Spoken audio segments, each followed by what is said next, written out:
హృదయాన్ని చూసే దేవుడు, నీ హృదయంలో ఉన్న బాధను చూసే దేవుడు, నీ హృదయంలో ఉన్న కష్టాన్ని చూసే దేవుడు.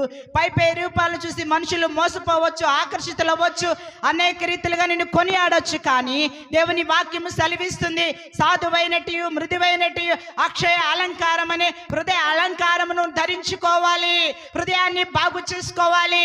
ఘోరమైనటువంటి వ్యాధితో ఉన్న నీ హృదయాన్ని బాగు చేసుకోవాలి ఈ దినాన.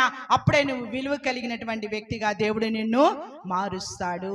విలువైన వ్యక్తిగా నువ్వు మరణించాలంటే, నీ మరణము యెహోవా దృష్టికి విలువైనదిగా ఉండాలనంటే దేవుని సన్నిధిలో భయము భక్తి కలిగినటువంటి వారంగా నడవాలి. నడిచినటువంటి మనము మనకిచ్చిన దేహాలతో దేవుణ్ణి గణపరిచే వారంగా ఉండాలి. మనము దేవుని సన్నిధిలో దేహము దేవుని వల్ల అనుగ్రహించబడినదని, విలువ పెట్టి కొన్నాడని, మన సొత్తు కాదని తెలుసుకొని దేవునితో ఏ స్థితిలో మనం ఉన్నామో ఆ పరిస్థితుల్లో దేవుణ్ణి మనము సహవాసం చేసేవారు